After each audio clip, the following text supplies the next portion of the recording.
Okay, everyone, let's talk about Mindy from. Oh, I'm sorry. I mean Velma. Although should probably be called Mindy because it's just basically a self-insert for Mindy Kaling, and it's just getting worse and worse. A few things I want to go over in regards to that, but first let's take a look at the Rotten Tomatoes score. It is not good at all. Look at that. 6% audience score. It's gone down to 6%. And 42% critics. How many critics? 33 critics have done reviews. 42%. This might very well get into the 30s. And that'll just be terrible. Over 11,000 ratings from the audience. But critics barely want to touch it, like 33. But this is not good. This is I mean, we all knew this was going to be a terrible series, but my God, boy, has it gotten worse.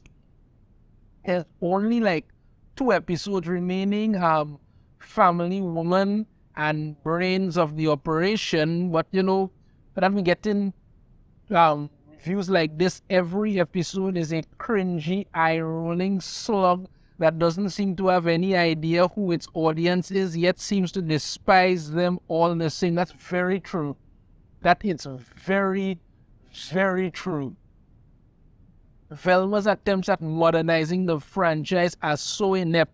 They've given rise to conspiracy theories that Kaling intentionally made Velma bad as fodder for an ongoing culture war in which people would beef about it incessantly online. I don't even know. Velma mostly replaces the whole silly sensibility with crass name droopy pointlessness. I don't know, boy. Wow, this is just it is not good. It is not good at all. And people are talking about it and how bad it really is. Even Daphne voice actress has come out at a repelling reaction to Velma as the show hits an all-time low. Right, great Delise Griffin, this is her here. The voice actor, which should be actress, for the character of Daphne since 2003, recently took to Twitter to express her reaction towards Velma and its status as the worst-rated series in IMDb history. Yeah, it's gotten that bad. Right? This is what she had to say. We get to it there. Dre Delise, she says, Jeepers, regard to Velma. Velma becomes worst rated animated TV series in IMDb history. It's not shocking. It's really not. Because all they've done is just make this into a terrible series where Velma just incessantly tries to. Velma herself is a terrible character. All the other members of the so-called Scooby Gang are horrible. Fred, they constantly mistreated her and tried to tear down Fred for just being white. That's it. We don't even know what the hell Daphne is supposed to be. Now that she's Asian, it doesn't make any kind of sense. Norville is black and is big. And Norville is just the very embodiment of a cock. That's it. That's all that they have for this. So when she want to make a statement, calling it, saying Jeepers, it doesn't really ring. I really don't see anything. I don't even want to talk about it. She just had a right to say as she come on Jeepers because it's terrible. That's what it is. It's terrible. Of course, that doesn't stop some from trying to say it's the greatest thing ever.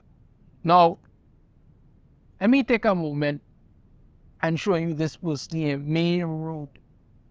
You're probably wondering who is May Rood, right? These are pictures of May Rood here, right? May Rood writes for Out, right?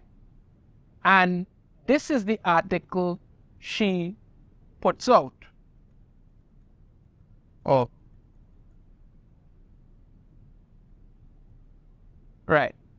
Velma continues to defy the haters, gets better every episode. You could tell this is garbage. You could tell this.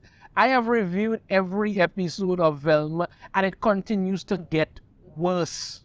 That's it. But keep in mind, there's a reason I show you this person here, this Merude. Let's get back to it and you'll understand why. Here's how the article goes. Don't believe the hate after 6 episodes. Well, that was there, but we only have 2 minutes now. HBO Max's Velma is quite plainly a very good show, though it's not. Episodes 5 and 6 of the controversial and much hated animated series Velma aired yesterday. Well, this was when it aired and everything. Even more evident that the show's many haters are at best misguided and at worst maliciously misleading. How? Let's find out. The 2 episodes which advanced the show's plot and fleshed out its characters. Wow. Focus on Norville's new girlfriend and Daphne trying to solve the mystery of her birth parents. Fans of the original series who were hoping for more mysteries should love these episodes. First off, Norville and his girlfriend, Gigi, the only reason that they're together is because they're black. That's it. No other reason. Nothing other than that.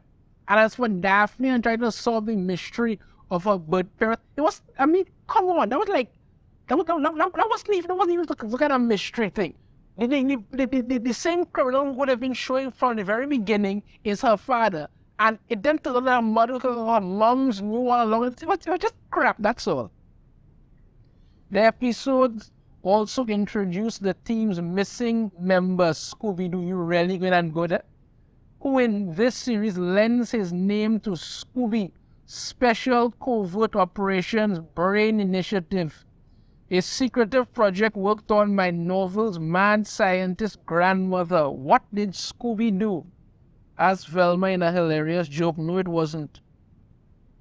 With all the secrets revealed in this episode, Velma is picking up steam and becoming one of the most fun and exciting weekly watches on TV. It was so fun, it actually made me sick. Okay.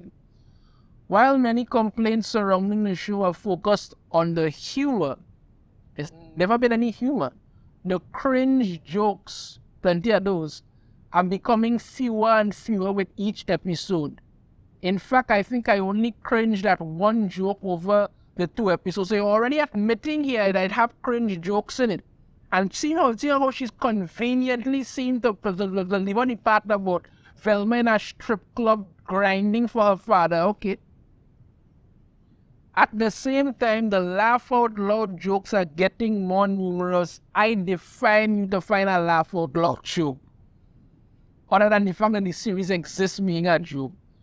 Jokes about high school band sleepovers, Fred's misguided Janie into feminism after reading The Feminist Mystique, right?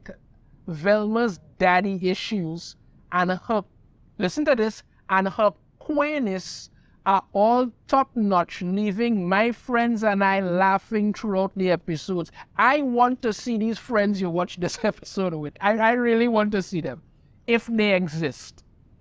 I really want to see them, because I knew she had to mention the queerness, because that's the only thing I want to focus on. That's it. As Velma continues to air, it's all coming together in increasingly fun and clever ways.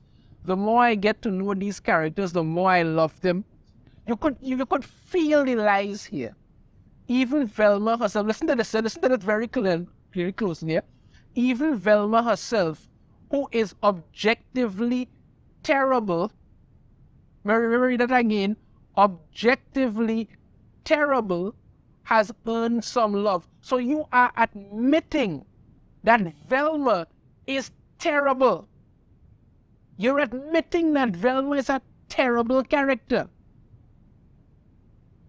And both the animation and voice acting continue to shine, being some of the best in adult cartoons. I would say the animation looks kind of, I wouldn't say the greatest thing ever, but I don't say the worst, but I wouldn't think it's fantastic at all.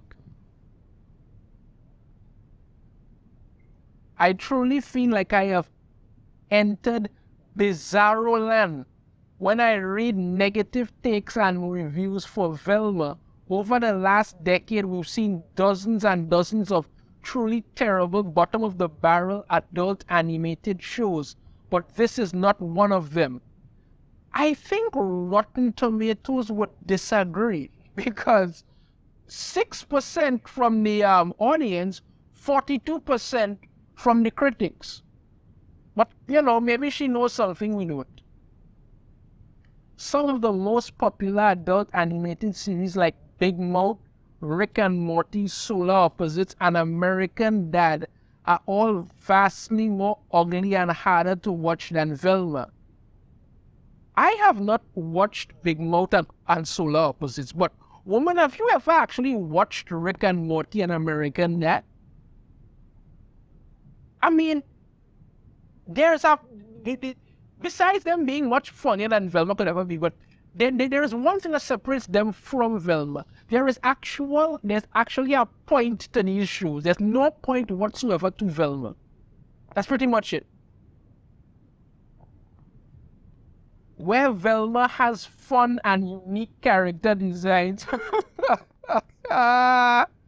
and beautiful animation, those shows all look like they were scrapped from the bottom of the same script, or even the bottom of the same pair of boots.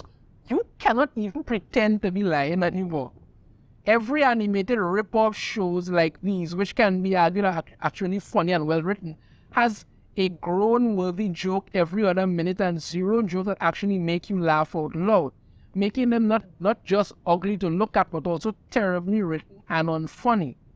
But those shows have been ignored while Velma has been hated with the passion of 1,000 angry incels. Yeah, this is what you're saying, because people pointing out that Velma is a crap show, despite the fact that, because it has some queerness in it, you want everybody to believe it's the best show ever and you should love and praise it.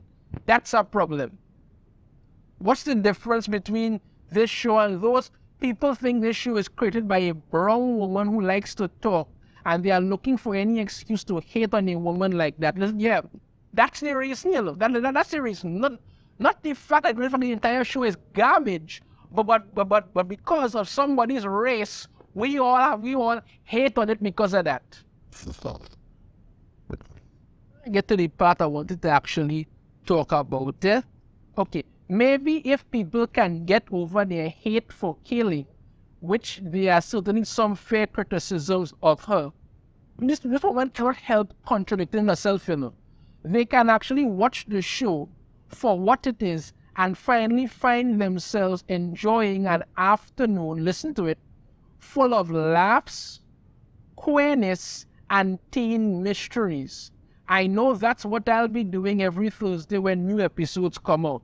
Listen to it, they're enjoying an afternoon full of laughs, queerness, and teen mysteries. There is no laughs. The queerness is garbage. And there is no teen mysteries. There's nothing like that at all. You want people to love this garbage show simply because it have queerness in it. This is why I showed you these pictures of her, because I want you to know exactly where this woman stands. She's heavy into this whole queer thing and expects everybody to love this show because of that one fact. Not the fact that it's good. No. You're supposed to love it because of the queer factor. Well, the critics don't love it. The fans don't love it. And we're all not a bunch of angry incels out here who are just racist and homophobes. No. Velma sucks crap. It's a terrible show. It gets worse with each episode. And you could try to wave the queer flag all you want to make it seem like, that's supposed to make it something everybody's supposed to love. No. Gray Delise said, jeepers. And as far as I'm concerned, Velma is just absolute utter garbage. And calling it some great queer show is not going to save it. Let me know your thoughts on this in the comments. If you have a different opinion, I'd love to hear it. If you like the video, remember to hit that thumbs up. Subscribe if you haven't already. Ring the notification bell. Be notified every time I put out a new video. And I shall see you all next time. Take care.